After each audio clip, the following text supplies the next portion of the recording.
Hello students, welcome back to a new video of Sunanda's tutorial. In this video, I will discuss the male reproductive part of the plant or angiospermic plant and its development. Okay, it is the part 2 video of your reproduction or sexual reproduction in angiospermic plant. Let's start. At first, the male reproductive part of the flower is called as androecium. So, flower is the organ which helps in the sexual reproduction of the angiospermic plant. In that flower, the male reproductive part is called as the androecium. An unit of androecium is called as stamen. Collection of stamens are called as androecium. Individual unit of androecium is called as stamen. The stamen, also known as microsporophyll, consists of a filament and anther and a connective between them. Filament is the thread-like structure bearing anther at its tip. Anther consists of two anther lobes connected by tissue known as connective. One connective is present between those anthers. Central tissue of anther is sterile. That connective is sterile in nature. And it is called as connective tissue. Anther lobes are present on its lateral side. So in between, connective is present and two anthers are present on either side. Each anther lobe has two lobes. Each anther has two lobes. Each anther has two lobes. As the angiospermic anther is two-lobed in nature, it is called as dithecous. Each theca or each lobe has two pollen sac or spore sac, microspore sac. Okay. So each anther has two lobes. As anther has two lobes, it is called as dithecous. In some plant like Moringa, Ulfia, each anther lobe has only one microsporangium called as monothecous. In some plants, these anthers have one lobe called monothecous. Anther contains two pollen sacs or microsporangia present at corners of four-lobed anther. So it is called as tetrasporangiate anther. So as each anther contains two lobes or two spore sacs, altogether four pollen sacs are present. Pollen sacs or microsporangium, four microsporangia are present. So altogether it is called as tetra. Tetra means four, related to four. Tetrasporangiate anther. Okay. Next, development. How it is developed? The transverse section or TS of young anther, when it is in a young stage, it shows undifferentiated mass of cells surrounded by epidermis. Actually, these are parenchymatous cells surrounded by epidermis. Below the epidermis, at each corner, some hypodermal cells differentiated with dense protoplasm to form archaeosporium or archaeosporial initial. So, initially, there are some parenchymatous cell surrounded by epidermal layer. Then some hypodermal cells become archaeosporial initial. Each archaeosporial cell divide mitotically and forms outer parietal cell and inner primary sporogenous cell. So young anther shows epidermis and below it parenchymatous cells. Then some cells of hypodermal cells differentiated to form archaeosporial initial. This archaeosporial initial divides mitotically to form primary parietal cell and inner primary sporogenous cell. Primary parietal cell divides periclinally, that means horizontally, to form endothecium, middle layer and tapetum, 3 layers. So all together it will form 4 layers. At first epidermis it is present previously sorry. So inner to epidermis, hypodermal layer divide periclinally to form endothecium, then 2 to 3 middle layers, then tapetum. The innermost layer is called as tapetum. So all these layers divided or transformed from primary parietal cell. Then inner primary sporogenous cell, they form microspore or pollen mother cell. This microspore mother cell or pollen mother cell undergoes meiosis to form microspores or pollen grain. Pollen grains are haploid in nature and microspore mother cells are diploid in nature. So these diploid microspore mother cells undergoes meiosis to form pollens or microspores which are haploid in nature.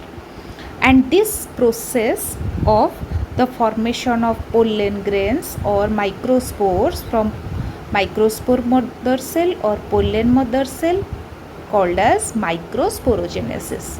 This whole process is called as microsporogenesis, formation of microspores or commonly called as pollen grains. Okay.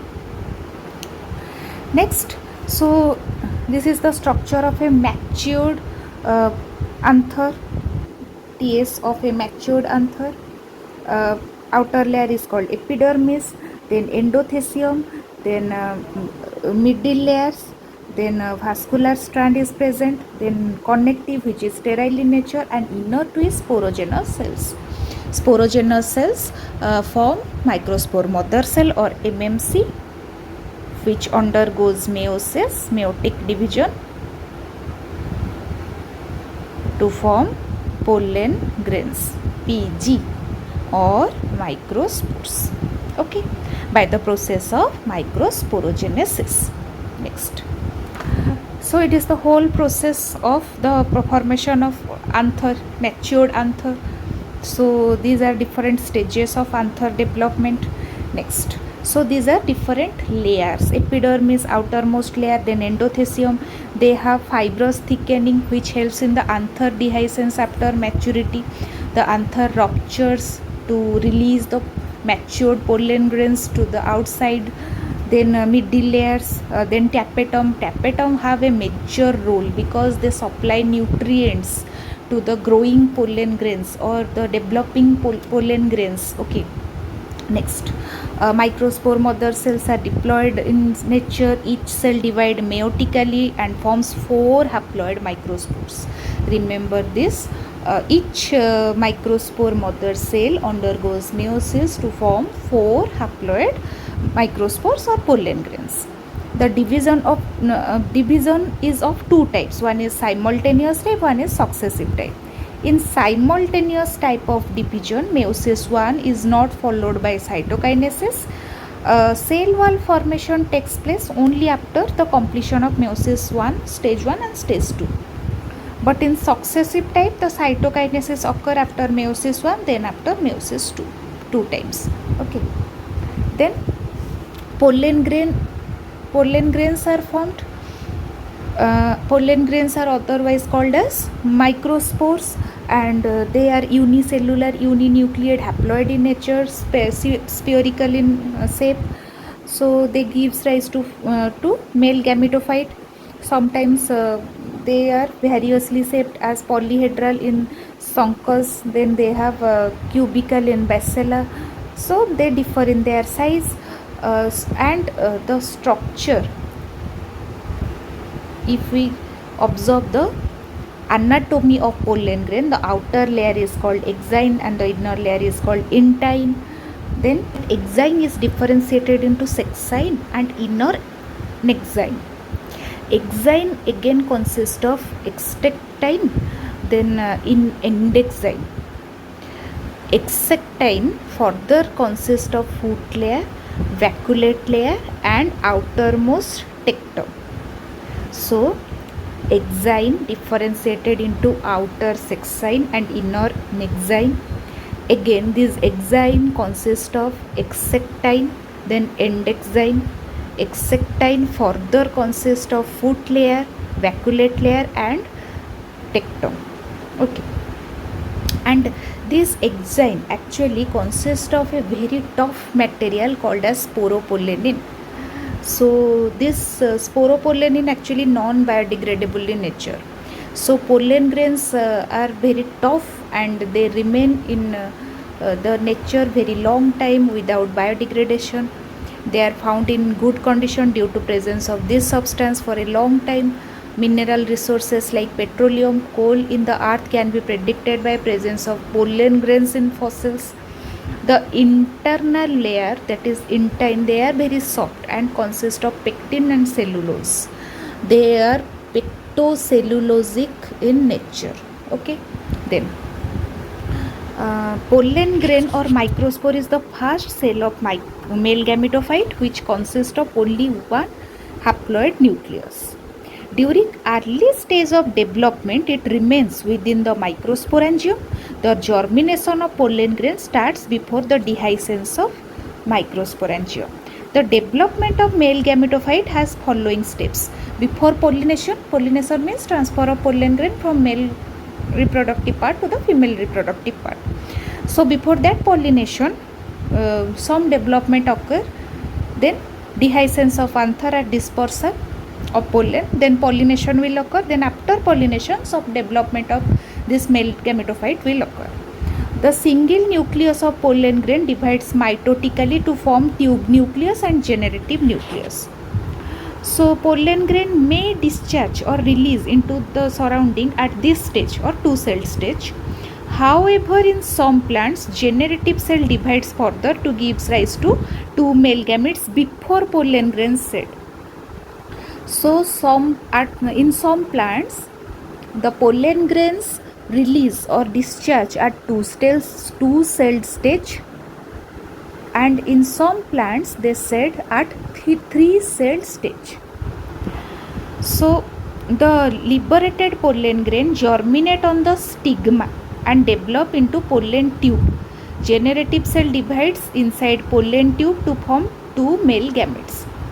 So in condition where the pollen grains shed at two cell stage, they germinate on the stigma or the receptive part of the female reproductive part. They germinate and there they form two male gametes and one tube nucleus. Pollen grains of most plants have fairly short lifespan, which varies from few minutes to 4 to 5 months. It is therefore essential that pollen grains land on stigma of the flower, otherwise they would lose their viability.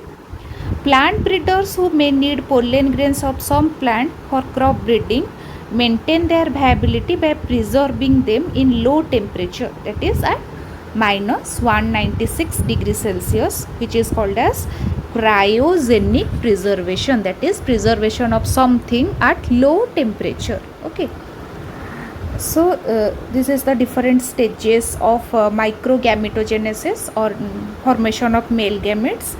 Generative nucleus divide to form two male gametes and one tube nucleus will be formed, and tube nucleus ultimately degenerated and two male gamete enter inside the embryo sac.